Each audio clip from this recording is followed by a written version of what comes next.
এমন একটা রোগ বটে যেটাকে আমি না কাউকে বলতেও পারবো আর না নুকায় রাখতেও পারবো। ওষুধটা খাওয়ার ১০ দিন পরে আমার আরাম হয়ে গেছে। আজ আমি একটা এমন প্রশ্নের উত্তর নিয়ে চলে এসেছি যেটা কমেন্ট করে তোমরা কমেন্ট বক্সটা আমার ভরে দিয়েছো। তো সবচেয়ে বড় কমেন্ট ছিল কোচি কোথায় গেল। তো আজকে আমরা কোচির থেকে জিজ্ঞেস করব কি কোচি কোথায় গিয়েছিল। তো কোচি উত্তর দাও তোমার পাবলিককে, তুমি কোথায় ছিলে? আরে ভাই, আমার একটা বিশাল বড় প্রবলেম হয়ে গিয়েছিল। কি প্রবলেম? একটা রোগ ছিল বাবাসির নামে। বাবাসির? এর বাবাসির রোগটা তো খুব মানে খারাপ রোগ ভাই। মানে এমন একটা রোগ বটে যেটাকে আমি না কাউকে বলতেও পারবো আর না নুকায় রাখতেও পারবো। তাহলে ঠিক কি করে হলো তোমার কাছে এই রোগটা? বহুত ওষুধ খাইছি, বহুত ডাক্তার দেখাইছি, বহুত বৌদি দেখাইছি, কিন্তু ঠিক হয়নি। তো এখনো ঠিক হয়নি? এখন ঠিক হয়ে গিয়েছে। কি করে ঠিক হলো?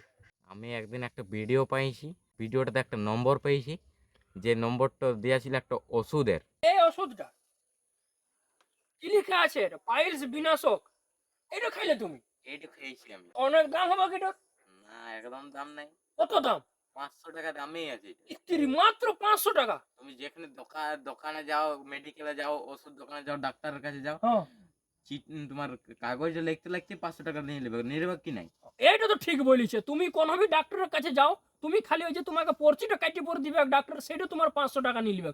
আর এই কোম্পানি ভিআরএল আয়ুর্বেদা বলে কোম্পানি আছে, সে তোমাকে একটা ওষুধ দিচ্ছে 1 মাসের ওষুধ, সেটা তোমার 500 টাকায় দিচ্ছে। কমেন্ট বক্সে যে পিন করা নাম্বারটা আছে, সেই পিন নাম্বারটা তো তুমি ফোন করো, ফোন করে পরে ইয়াদের সাথে কথা বলো। আর কথা বলিয়ে পরে যদি তোমার এরকম কোনো সমস্যা আছে, বাবাসির বা ফিসর বা ফিস্টুলা, যাকে ভাগান্দরও বলে, তো এই কোম্পানিটার সাথে কথা বলো। কথা বলে পরে নিজের প্রবলেমটাকে একবারে জোর থেকে শেষ করে নাও।